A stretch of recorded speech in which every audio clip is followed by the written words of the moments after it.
आज हम अंतर्स्रावी नियंत्रण यानी कि एंडोक्राइन कंट्रोल के बारे में बात करेंगे।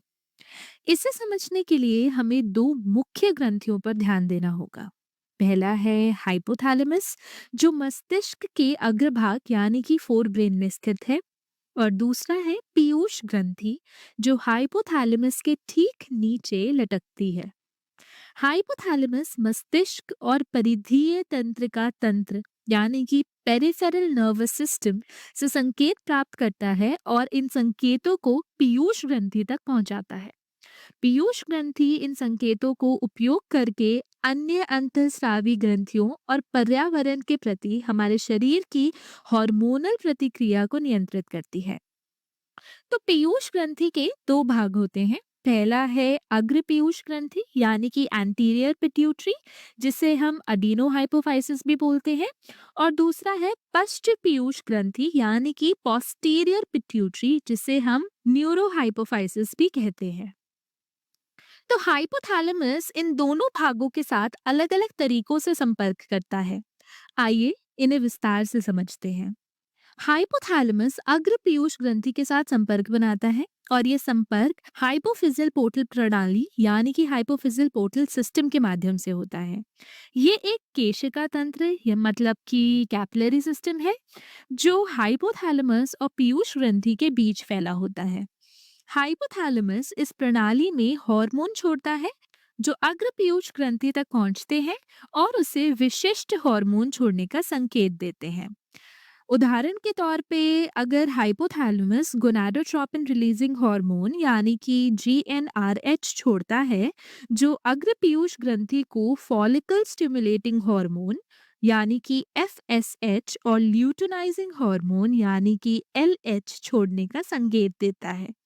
अब ये हार्मोन गोनाड्स यानी कि पुरुषों में वृषण और महिलाओं में अंडाशय तक पहुंचते हैं और उन्हें अपने हार्मोन छोड़ने के लिए प्रेरित करते हैं। एक और उदाहरण है जहां कॉर्टिकोट्रोपिन रिलीजिंग हार्मोन यानी कि सीआरएच ये अग्र पीयूष ग्रंथि को अडीनो कॉर्टिकोट्रोपिक हार्मोन यानी कि एसीटीएच छोड़ने का संकेत देता है, जो अधिवृक्क ग्रंथि यानी कि अड्रीनल ग्लैंड को सक्रिय करता है और उसे हार्मोन छोड़ने के लिए प्रेरित भी करता है।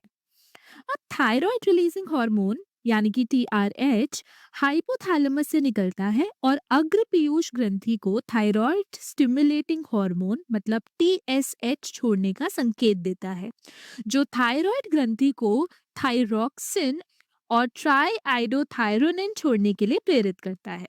तो hypothalamus growth hormone releasing hormone यानी कि जीएचआरएच भी छोड़ता है, जो अग्र पीयूष ग्रंथि को वृद्धि हार्मोन मतलब ग्रोथ हार्मोन छोड़ने का संकेत देता है। ये हार्मोन शरीर की लंबी हड्डियों और मांसपेशियों को बढ़ने के लिए प्रेरित करता है। और प्रोलैक्टिन इनहिबिटरी फैक्टर ये हाइपोथैलेमस द्वारा लगातार छोड़ा जाता है। जब प्रोलैक्टिन इनहिबिटरी फैक्टर का स्राव बंद हो जाता है, तो अग्र पीयूष ग्रंथि प्रोलैक्टिन छोड़ता है, जो माताओं में दूध उत्पादन में मदद करता है। तो कुछ हार्मोन अन्य अंतःस्रावी ग्रंथियों को सक्रिय करते हैं, जैसे कि एफएसएच, एलएच, एसीटीएच और टीएसएच, जबकि कुछ सीधे शरीर में ऊतकों पर प्रभाव डालते हैं, जैसे कि वृद्धि हार्मोन और प्रोलैक्टिन। अब पीयूष ग्रंथि हार्मोन याद रखने की एक तरकीब होती है। वैसे तो ये तरकीब अंग्रेजी में है, लेकिन समझने में काफी आसान है, तो आप लोग ध्यान दीजिए। फ्लैट पेग नामक एक युक्ति है जिसे आप उपयोग कर सकते हैं। तो फ्लैट यानी कि FLAT ये ट्रॉपिक हॉर्मोन्स हैं जो अन्य अंतःस्रावी ग्रंथियों को सक्रिय करते हैं। तो F से FSH, L से LH, A से ACTH और T से TSH। फिर है पेक, ये डायरेक्ट हार्मोन है जो सीधे शरीर के हिस्सों पर कार्य करते हैं। तो P से प्रोलैक्टिन, E से एंडोर्फिन और G से ग्रोथ हार्मोन।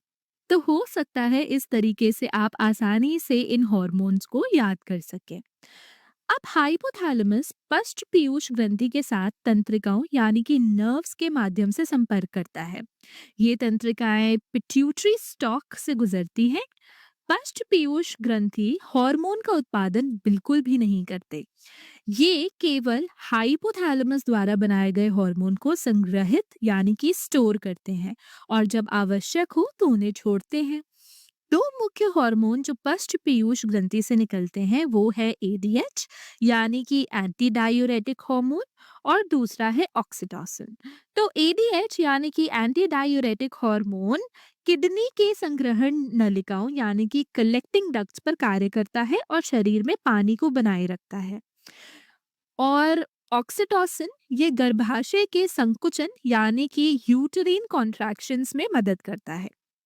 तो हाइपोथैलेमस और पीयूष ग्रंथि मिलकर हमारे शरीर की अंतःस्रावी प्रणाली को नियंत्रित करते हैं। ये मस्तिष्क और अंतःस्रावी प्रणाली के बीच एक पुल का काम करते हैं। वैसे तो हार्मोन के नाम काफी जटिल लगते हैं, लेकिन उनका सिद्धांत काफी सरल है। एक शरीर का हिस्सा रासायनिक संदेशों यानी कि केमिकल मैसेजेस के माध्यम से दूसरे हिस्से को संकेत भेजता है। तो है ना सरल। आशा करती हूँ कि अब आपको ये विषय अच्छे से समझ आ गया होगा।